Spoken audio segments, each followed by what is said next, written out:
नमस्कार दर्शकों, स्वागत है आप सभी का हमारे बेहद खास प्रोग्राम में। मैं हूं आपके साथ शैलजा त्यागी। दर्शकों, अक्सर हमारे दर्शक क्या हैं, हमसे फ़ोन से कनेक्ट होते हैं और लाखों करोड़ों दर्शक ऐसे हैं जो हमसे मुलाकात करना चाहते थे और हम भी उनसे मुलाकात करना चाहते थे। हम जानना चाहते थे कि वो कैसे खुद को फिट और फाइन रखते हैं, कैसे उनका पूरा जीवन व्यतीत होता है, कैसा उनका दिनचर्या होता है और कैसे वो खुद का ख्याल रखते हैं, अपनी फैमिली का वो कैसे ख्याल रखते हैं। तो इन सारी बातों को जानने के लिए एक मुहिम सेहत और ज़िंदगी फैमिली ने चलाई है कि हम अपने दर्शकों के घर जाएंगे और उनसे खास बातचीत करेंगे। और इसी मुहिम के तहत आज हम पहुंचे हैं अपने एक दर्शक के यहाँ, जिनसे हम खास बातचीत करेंगे। तो चलिए बिना देरी किए उनका स्वागत करते हैं। स्वागत है सर आपका। बहुत बहुत शुक्रिया आपका। सर, सबसे पहले आपका परिचय जानना चाहूँगी। मैं अनिल कुमार और मैं बेसिकली बिहार पटना से बिलोंग करता हूँ और फाइन आर्ट की स्टडी करने के बाद मैं यहाँ दिल्ली में एज ए टीचर जॉब कर रहा हूँ जी। और सब कुछ अब ठीक चल रहा है जी, आपकी एज कितनी है? आपकी फैमिली में कौन कौन है? मेरी एज 42 है जी। और मेरी फैमिली में मेरी मिसेज और 2 छोटे बच्चे हैं। जी, तो आपने जैसा कि कहा कि आप आर्ट में बहुत इंटरेस्ट रखते हैं, तो ये सारी जो ड्राइंग्स हैं ये आपने खुद ही बनाई हैं? जी हाँ, बिल्कुल। और कितने साल से ये आपको शौक है? ये शौक तो कहा जाए बचपन से ही है, बट इन फोर्स ये 20 और 25 इयर्स अगो आया है। जी। और सन 2000 से मैं इस फील्ड में फुली डिवोटेड होके काम कर रहा हूँ। जी, तो आप खुद को कैसे फिट रखते हैं और आपको कौन सी बीमारी थी? आपने क्या कुछ इलाज कराए? हाँ, एक्चुअली मेरे राइट शोल्डर में और कमर में और घुटने की परेशानी अभी काफ़ी ज़्यादा बढ़ी हुई थी। जो कंधे की समस्या है वो 20 साल पहले से चल रही है और दुर्भाग्यवश जब मैं यहाँ दिल्ली आया तो सीढ़ियों से उतरते हुए 2 से 3 बार मैं फिसल के गिर गया। तो मेरे कमर में बहुत ज़्यादा चोट लगी और तब से कमर की परेशानी हो गई जी। और बहुत मतलब शुरुआत में तो ऐसा हुआ कि मैं न ठीक से खड़ा हो पाता था, न बैठने की इच्छा होती थी, लेटे रहने में भी दर्द महसूस होता था, अजीब सी बेचैनी महसूस होती थी। और चूँकि उम्र बढ़ने के बाद या कह लें कुछ प्रोटीन विटामिन कुछ भी कैल्शियम वगैरह कुछ कमी हो तो मेरे घुटने की भी समस्या हुई। सीढ़ियाँ चढ़ने उतरने में घुटने में दर्द होने लगा और जो कट-कट की आवाज़ें आती हैं वो आने लगी। जी। तो इससे मुझे काफ़ी परेशानी हुई। आपने देखा होगा मैं अभी 3rd फ्लोर पे रह रहा हूँ। जी। तो इस पे चढ़ना और दैनिक कार्य करना ये काफ़ी मुश्किल हो रहे थे। तो मैं काफ़ी समय तक ग्राउंड फ्लोर में ही रहा और सौभाग्यवश मुझे जानकारी हुई आदरणीय सुलेमान जी के बारे में। तो मुझे काफ़ी सुकून मिला कि अब कुछ राहत हो सकता है। तो मैं यथाशीघ्र बिना विलंब किए उनसे संपर्क किया और संपर्क साधने के बाद जो दवाइयाँ दी गई वो अचंभित कर देने वाले तरीके से मुझ पे असर किया। जो घुटने का दर्द है वो भी बहुत कम हो गया है, कमर का दर्द भी काफ़ी रिलैक्स है और ये तो बहुत मामूली सा प्रतीत होता है। जैसा कि मैंने बताया कंधे का दर्द से मैं इतना परेशान था कि पेंटिंग करते हुए ब्रश को मैं होल्ड नहीं कर सकता था। 5 से 10 मिनट होते ही इसमें ऐसा पेन होता था कि मैं मानो कितना ज़्यादा वज़न उठा के थक चुका हूँ। जी। तो इस तरह की परेशानियों को मैं झेल रहा था। फिर ये टी केयर इसके लिए मुझे दिया गया और कुछ पेट की समस्या थी, पी केयर दिया गया, है ना। तो इस तरह की जो मेडिसिन दिए गए मुझ पर काफ़ी मतलब उसका असर हुआ जी। और मैं अब काफ़ी अपने को फिट फील करता हूँ। और दैनिक क्रिया में मैं आपको बताऊँ कि मॉर्निंग में 6 बजे के अप्रॉक्स मैं उठ जाता हूँ। उसके बाद योगा और फिजिकल एक्सरसाइज, मॉर्निंग वॉक ये करता हूँ रूटीन वाइज। उसके बाद फिर अपना फैमिली के साथ हैप्पी टाइम बिताना, उसके बाद अपने जॉब पे जाना। फिर जॉब से आने के बाद पहले क्या होता था, बिफोर ट्रीटमेंट मैं काफ़ी टायर्ड होके आता था। ऐसा टायर्ड होके आता था कि मुझे कुछ भी करने का मन नहीं होता, बस आओ फ्रेश हो लेट जाओ, बैठने की इच्छा नहीं होती। जी। लेकिन अब मैं जॉब से आता हूँ और थकान जैसी कोई चीज़ महसूस नहीं होती, तो मैं आराम से बैठ के बच्चों के साथ समय भी व्यतीत करता हूँ जी। और अपने आर्ट वर्क्स को भी काफ़ी अच्छे तरीके से एंजॉय करता हूँ।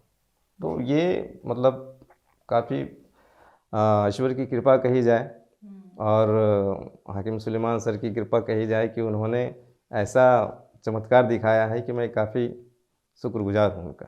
जी। आप सर उनसे जुड़े कैसे? टीवी के माध्यम से जुड़े या फिर किसी ने आपको बताया या फिर आप यूट्यूब के ज़रिए जुड़े? एक्चुअली मेरे एक साथी हैं जो भी काफ़ी पीड़ित थे अपने शरीर के दर्द से, और उनके हाथों में भी काफ़ी स्वेलिंग हो गया था और वो भी बैठ नहीं पाते थे, काफ़ी देर तक बैठ नहीं पाते थे। तो वो ट्रीटमेंट कई सालों से ट्रीटमेंट वो ले रहे थे, बट वो कुछ भी सुधार नहीं हो रहा था उनका। फिर उनका वो सुधार हुआ और तब उन्होंने मुझसे ये बातें चर्चा की। जी। तो साथी के माध्यम से मुझे जानकारी हुई। और अब पहले वो बाइक पे बैठ भी नहीं सकते थे, और अब जैसा कि उन्होंने बताया कि अब बाइक पे बैठ के खुद से ड्राइव करके यहाँ से नोएडा तक चले जाते हैं, यानी 25, 30, 50 किलोमीटर आराम से बाइक को ड्राइव कर सकते हैं। तो मुझे ये जानकारी मिली तो काफ़ी अच्छा लगा। उनकी उम्र कितनी होगी लगभग? उनकी उम्र अप्रॉक्स 50 होगी। जी। जी। तो यानी सर आप जो हकीम साहब के नुस्खे अपना रहे थे, दवाइयाँ खा रहे थे, आप उनसे पूरी तरीके से सेटिस्फेक्शन आपको है और बहुत आराम है? हाँ, बिल्कुल, बिल्कुल, बहुत आराम है। मैं इनसे पहले कई जगह दिखाया है, तो लेकिन वो क्षणिक सुधार तो होता था, है ना? लेकिन जो रूट कॉज़ का ट्रीटमेंट होता है वो नहीं हो पाता था। वो दवाई छोड़ने के साथ ही कुछ दिनों बाद फिर से पनप आता था, तो बात वहीं की वहीं रह जाती थी। लेकिन अब मैं देख रहा हूँ कि काफ़ी मतलब बॉडी में स्ट्रेंथ फ़ील हो रहा है। पहले वो स्ट्रेंथ फ़ील नहीं होता था। तो आपके घर परिवार में कोई और भी हकीम साहब के नुस्खे अपना रहा है या फिर आपने किसी और को इसके बारे में मैसेज दिया? हाँ, अभी तो हमारे घर में ऐसा कुछ नहीं हो पाया कि दवाई की ज़रूरत जी, पड़े, जी। लेकिन कई साथी हैं, हालांकि मेरे फादर ही हैं जो डायबिटीज़ से जूझ रहे हैं और बीपी भी है उनको, ठीक है? तो उनको मैंने इसके बारे में सलाह दी है। हालांकि वो एलोपैथिक दवाइयाँ ज़्यादा पसंद करते हैं क्विक रिलीफ के कारण, बट आयुर्वेदिक का जो इम्पोर्टेंस है वो समझते समझते समझ में आता है। तो मैंने उनको इसके बारे में बताया है, तो उन्होंने शुरू भी कर दिया है। हकीम साहब एक बात बोलते हैं कि आपको वक्त देना होगा, क्योंकि जब भी आप नुस्खे अपनाएंगे, आप यूनानी ट्रीटमेंट लेंगे, तो आपको सब्र रखना चाहिए। तो सर आपने कैसे भरोसा किया? क्योंकि यूनानी जब हम मेडिसिन लेते हैं या फिर हम नुस्खे अपनाते हैं तो व्यक्ति क्या है इतना वक्त नहीं दे पाता, उसको लगता है कि हमें एकदम से रिलीफ चाहिए। तो आपने खुद को वक्त भी दिया, आपने इंतज़ार भी किया, तो ये संयम आपके लिए ऐसा तो नहीं रहा कि बहुत लॉन्ग लास्टिंग हो गया है? नहीं, नहीं, ऐसा कुछ नहीं, क्योंकि मेरी जो प्रवृत्ति है ना वो थोड़ा-सा सात्विक और सांस्कृतिक जो अपनी विचारधारा है, उससे मैं प्रभावित हूँ, उस हिसाब से मेरी लाइफ चलती है। तो मैं कभी भी उतावलापन नहीं रखना चाहता हूँ, है ना? तो मैं एक्चुअली इस तरह के साहित्य पढ़ता रहता हूँ, अपने आयुर्वेद हैं, यूनानी साहित्य हैं, तो इस तरह की चीज़ों को मैं पढ़ता रहता हूँ, तो इसके बारे में जानता हूँ कि ये समय लेता है ना? रूट जो जिस कारण से बीमारी हुई है, उस जड़ को ख़त्म करने में क्विक तो वो हो नहीं सकता, क्योंकि ये जो 20 साल से चला आ रहा है, 20 साल से तो मुझे पता है, शुरुआत तो उससे पहले हुई होगी, तभी 20 साल में मुझे पता लगा। तो ये इतने सालों से शुरू हुआ है, उसके जड़ तक पहुंचने में तो काफ़ी समय लगेगा, तो इसमें संयम तो आवश्यक है। बिल्कुल। तो हकीम साहब को लेके आप क्या कुछ मैसेज देना चाहेंगे? हाँ, हकीम साहब के लिए मैं मैसेज देना चाहता हूँ कि इनके जो नुस्खे हैं, इनका जो यूनानी पद्धति के बारे में जो गहरी पैठ है, तो ये हम मरीजों के लिए या कहने की लोगों के लिए काफ़ी यूज़फुल है। तो मैं यही कहना चाहता हूँ कि ये और भी लोगों तक जल्द से जल्द पहुँचे, ताकि मैं देखता हूँ अपने आसपास कई ऐसे व्यक्ति हैं जो किसी न किसी रोग से पीड़ित हैं, बिल्कुल। बट वो कंफर्म नहीं हो पाते हैं कि मुझे करना क्या चाहिए। तो ऐसा कुछ हो कि ज़्यादा से ज़्यादा प्रसार हो और लोगों में जल्द से जल्द जो है कुछ अच्छी बात है, स्फूर्ति आए, तो ये अच्छा रहेगा। जी सर, आपने कई बार ये भी सुना होगा कि मार्केट में क्या है, असली नकली में पहचान करनी बड़ी मुश्किल हो रही है, जिसको लेके हम लगातार अपने दर्शकों को सतर्क करते रहते हैं कि आप संभल के अगर मार्केट से कुछ भी खरीदना है खरीदिए, क्योंकि नकलचियों की भरमार हो चुकी है, नकल की जाती है। जो भी इंट्रोड्यूस हकीम साहब करा देते हैं किसी भी चीज़ का, चाहे वो गोंद हो चाहे वो सिरका हो। तो ऐसा कोई एक्सपीरियंस आपके साथ तो नहीं हुआ? नहीं, अभी तक तो ऐसा नहीं हुआ है, लेकिन अदर प्रोडक्ट्स जो आयुर्वेदिक शॉप्स की होती हैं, है ना, जैसे शहद है या च्यवनप्राश है, इस तरह की चीज़ें कई बार सेटिस्फैक्ट्री नहीं रही हैं जो अदर कंपनीज़ की बताएं तो ऐसा तो है मार्केट में कि नकली डुप्लीकेसी जो है ये काफ़ी है, तो इससे लोगों को सावधान रहने की ज़रूरत है जी। और थोड़ा सा जो इसके बारे में लोगों को अपने स्तर पे नॉलेज भी रखना चाहिए। बिल्कुल। क्योंकि ये सारी चीज़ें आपके सेहत से जुड़ी है और ये सारी चीज़ें जड़ी बूटियों से बनी हुई है, इसमें कोई केमिकल्स नहीं है। जी जी। तो केमिकल्स नहीं है, जड़ी बूटियां हैं, तो ये आपके खाने की चीज़ें हैं। तो खाने की चीज़ें हैं तो आपको इसके बारे में नॉलेज हो तो आप अपने आप को बेटर रख सकते हैं, ये अच्छा रहेगा। अभी तक तो मतलब हुए हैं थोड़े बहुत, और इस वजह से मुझे काफ़ी जानकारी भी हुई कि शहद कैसा होता है, च्यवनप्राश कैसा होता है, या और दवाइयाँ कैसी होती हैं या क्या होनी चाहिए। आपको जो दर्शक देख रहे हैं उनको आप क्या संदेश देना चाहेंगे? हाँ, सभी दर्शकों को मैं यही कहना चाहूँगा कि आप को जो भी जैसी भी परेशानी है, जिस तरह की भी परेशानी आप फील कर रहे हैं और आप चाहते हैं कि वो दूर हो जाए, तो आप निसंकोच होके आप हाकिम सुलेमान सर की क्लिनिक से संपर्क करें। और मैं 100% दावे के साथ ये कहता हूँ कि आप रिलीफ वहाँ मिलेगा आपको। तो आप जितने भी दर्शक, तमाम दर्शक आप देख रहे हैं, आप ज़रूर ऐसा करें।